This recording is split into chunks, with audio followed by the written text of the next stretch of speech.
ज्योतिष शास्त्र में प्रथम भाव व्यक्ति के व्यक्तित्व, स्वास्थ्य और आत्मसम्मान का कारक होता है। जब सूर्य इस भाव में स्थित होता है तो यह जातक को एक प्रभावशाली व्यक्तित्व प्रदान करता है, परंतु स्त्री और पुरुष जातकों के जीवन में विभिन्न आयामों पर इसके प्रभाव में सूक्ष्म अंतर दिखाई देता है। नमस्कार दोस्तों, मैं हूं ज्योतिषाचार्य पंडित हेमवती नंदन कुकरेती और आप देख रहे हैं HNK एस्ट्रोलॉजी। तो दोस्तों, सबसे पहले बात करेंगे हम पुरुष जातक के लिए फल क्या है प्रथम भाव में सूर्य का। पुरुषों की कुंडली में प्रथम भाव में सूर्य जातक को स्वाभाविक नेतृत्व क्षमता और अदम्य साहस प्रदान करता है। व्यक्तित्व की बात करें तो जातक का कद मध्यम, चेहरा प्रभावशाली और वाणी में गूंज होती है। ऐसे पुरुष स्वाभिमानी होते हैं और किसी के अधीन रहकर कार्य करना पसंद नहीं करते। सामाजिक स्थिति की बात करें तो समाज में मान सम्मान और उच्च पद की प्राप्ति होती है। यह स्थिति अक्सर जातक को प्रशासनिक सेवाओं और राजनीतिक में सफलता बनाती है। स्वभाव की बात करें तो सूर्य की अग्नि के कारण जातक स्वभाव में थोड़ा क्रोध और अहंकार हो सकता है। बाल जल्दी सफ़ेद होने की भी संभावना बनती है और झड़ने की भी संभावना बनी रहती है। वैवाहिक जीवन की बात करें तो पुरुषों के सप्तम भाव पर सूर्य की दृष्टि के कारण जीवन साथी के साथ वैचारिक मतभेद या जीवन साथी के स्वास्थ्य में नरमी रह सकती है।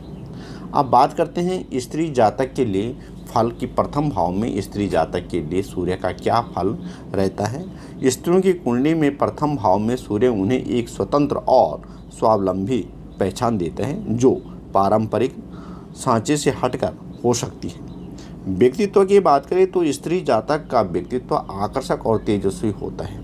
उनमें निर्णय लेने की गजब की क्षमता होती है और वे परिवार का स्तंभ मानी जाती है।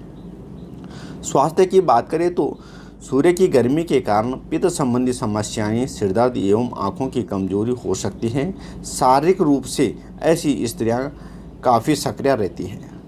और स्वभाव की बात करें तो ऐसी स्त्रियां बहुत स्पष्टवादी होती है। वे अपनी गरिमा और आत्मसम्मान के साथ समझौता नहीं करती हैं, जिसके कारण कभी कभी उन्हें कठोर समझौता करना पड़ता है। चुनौतियां यह है इनके सामने कि यदि सूर्य बलवान हो तो वैवाहिक जीवन में थोड़ा तनाव उत्पन्न हो सकता है, क्योंकि ऐसी स्त्रियां अपनी स्वतंत्रता को अधिक महत्व देती है और समर्पण की अपेक्षा नेतृत्व अधिक करती है। मुख्य अंतर एक नज़र में हम समझते हैं कि कारक सूर्य है ऊर्जा का कारक।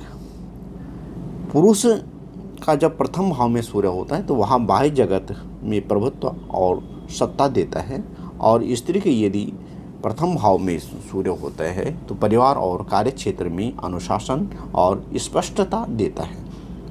अहंकार का भी कारक होता है सूर्य। सामाजिक प्रतिष्ठा से जुड़ा होता है पुरुष के लिए, और स्त्री के लिए व्यक्तिगत सिद्धांतों और स्वावलंबन से जुड़ा होता है। वहीं बात करें वैवाहिक प्रभाव की तो पुरुषों के लिए पत्नी के स्वास्थ्य या वर्चस्व की लड़ाई का संकेत देता है, और स्त्री के लिए दाम्पत्य में सामंजस्य की कमी या पति के स्वास्थ्य या पति के साथ प्रतिस्पर्धा की भावना उत्पन्न हो सकती है। अगले बात है शारीरिक बनावट का। पुरुषों में शारीरिक बनावट बलिष्ठ शरीर और चौड़ा माथा होता है, जबकि स्त्रियों में चेहरे पर तेज, हड्डियों में थोड़ी कमजोरी होने की संभावना बनी रहती है। विशेष परामर्श यह है कि प्रथम भाव का सूर्य यदि मेष राशि उच्च में हो तो फल अत्यंत शुभ होते हैं, जबकि तुला राशि नीच में होने पर आत्मविश्वास में कमी और स्वास्थ्य संबंधी परेशानियां दे सकते हैं। सटीक फल के लिए कुंडली में सूर्य की डिग्री और अन्य ग्रहों की दृष्टि का विश्लेषण करना अनिवार्य है। तो दोस्तों, यहाँ कार्यक्रम आपको कैसे लगा? लाइक, शेयर, कमेंट, सब्सक्राइब और फॉलो अवश्य करें तथा वीडियो को अंत तक अवश्य देखें। फिर मिलेंगे अगले कार्यक्रम में। तब तक के लिए आप सभी को प्रणाम। जय श्री राम। राधे राधे।